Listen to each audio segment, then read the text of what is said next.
Hello les amis, j'espère que vous allez bien. Bienvenue sur la chaîne des recettes de Myriam. Alors pour cette nouvelle vidéo, je voulais partager avec vous mes sucettes meringues.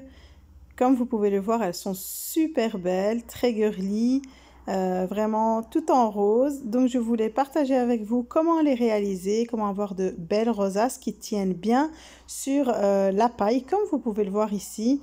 Alors je les ai emballées dans un petit emballage transparent et avec une petite ficelle.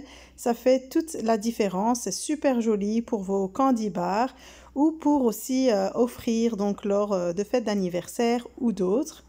Donc je vous montre juste ici que j'avais réalisé donc ces sucettes en assortiment avec un gâteau, des pop-cakes et des magnum cakes dans les mêmes tons de couleurs, tout aussi girly. Je vous invite tout de suite à regarder comment je les ai réalisés. Donc ici pour les ingrédients, j'ai un blanc d'œuf que j'ai pesé. Il faisait 40 grammes. Donc un blanc d'œuf fait généralement dans les 30 grammes. J'avais des œufs qui étaient gros, donc j'avais 40 grammes de blanc d'œuf.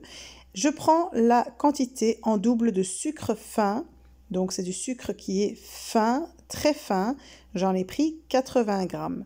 Donc toujours le sucre en double par rapport à la quantité de blanc d'œuf.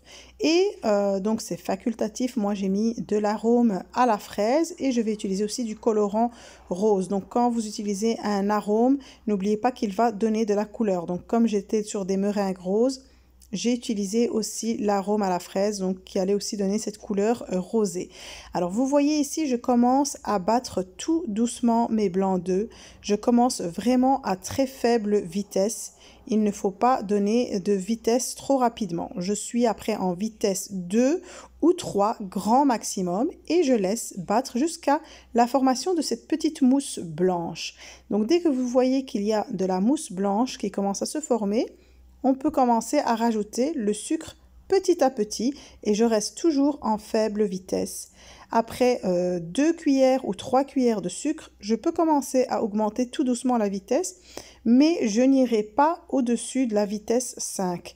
Donc moi, je ne vais pas au-dessus de la vitesse 5. Il faut vraiment monter cette meringue, mais tout doucement. Il faut qu'elle prenne le temps de bien monter, que le sucre fonde dans le blanc d'œuf. Donc c'est pour ça qu'il faut donner une petite vitesse, une vitesse faible et donner le temps à votre meringue. Donc il ne faut pas être pressé pour faire vos meringues. Et je continue de laisser se battre. Vous voyez, on commence à voir les traits qui se forment sur mon appareil.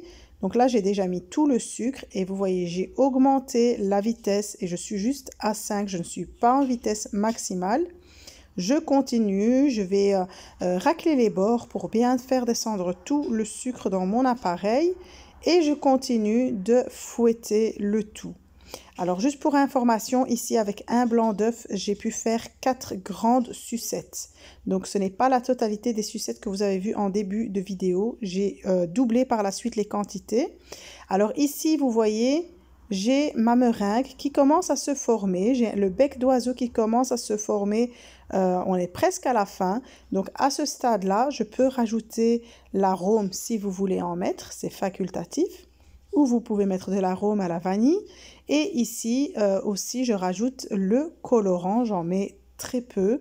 La couleur, elle ressort très vite. Donc ici, c'est du colorant en gel. Je continue de fouetter. Là, je le passe en vitesse maximale. On va serrer la meringue. Elle est montée. On va la serrer pour vraiment qu'elle tienne super bien. Regardez le résultat. Là, le bec d'oiseau est formé. Il ne bouge plus. Même quand je bouge le fouet, il tient bien. Et on a aussi le bec d'oiseau qui est formé dans l'appareil au fond du bol, comme vous le voyez ici. Donc dès qu'on lève le fouet et qu'on voit ce bec d'oiseau se former, c'est que c'est bon. Notre appareil à meringue est prêt à être poché. Alors maintenant, je vais le pocher. Vous voyez ici, j'ai ma poche à douille, j'ai ma douille. C'est la douille 1M Wilton.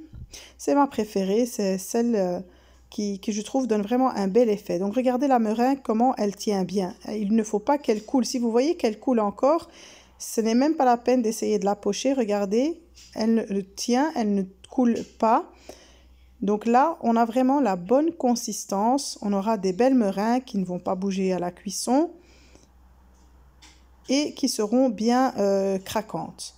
Voilà, une fois que j'ai rempli ma poche, j'essaye de mettre le moins d'air possible et je fais descendre tout mon appareil à meringue. Ici, j'ai des pailles, donc des simples pailles en carton. Et j'ai des perles de toutes sortes, des bâtonnets, des plus petites et des plus grandes. Donc là, maintenant, je vais passer au pochage. Donc sur ma plaque de four, j'ai mis une feuille de papier sulfurisé et j'ai mis aux quatre coins un peu de meringue pour bloquer la feuille de papier sulfurisé. Comme vous voyez ici, je fais en fait un gros trait avec ma meringue et je dépose par-dessus la paille. Je descends un peu plus bas, comme vous avez vu sur la paille, et je fais ma rosace en commençant par le centre et en faisant tout le tour. Donc il ne faut pas commencer trop bas dans la paille, sinon vos sucettes vont être énormes. Donc je commence vraiment à 2 cm de la fin de la paille. Donc toujours mettre le petit trait de meringue sous la paille, c'est ce qui va permettre en fait à votre meringue de bien tenir sur la paille et de ne pas tomber. Voilà, avant d'enfourner, je mets des perles. Bon, après, c'est facultatif, vous mettez ce que vous voulez. Vous pouvez les laisser telles quelles. Après, ça donne aussi une petite touche girly en plus avec les perles et les bâtonnets dorés, je trouve. Je les ai enfournés à 90 degrés en chaleur tournante pendant 1h30. C'était des grandes meringues. Donc après, ça dépend de la taille de vos meringues. Ça dépendra de votre four. En tout cas, elles doivent sécher complètement. J'éteins le four et je laisse mes meringues dans le four jusqu'à complet refroidissement du four et je les retire ensuite. Regardez, elles sont super belles. Comme je vous ai dit ici, la quantité a été doublée, donc je voulais vraiment vous montrer qu'avec un seul blanc d'œuf, on pouvait quand même en faire sortir 4 grandes sucettes.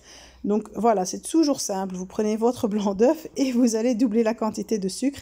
Ici, j'ai utilisé des petits sachets transparents que j'ai coupés parce que je ne voulais pas qu'ils soient trop grands pour ma sucette. Donc j'ai enlevé un peu de la longueur pour couvrir juste le haut de la sucette, donc juste la meringue, et laisser le bâtonnet apparent. Et avec une petite ficelle, ça donne une très belle petite touche. Donc ça donnera très joli sur vos tables, comme je vous ai dit, sur vos candy bars, vos sweet tables, pardon.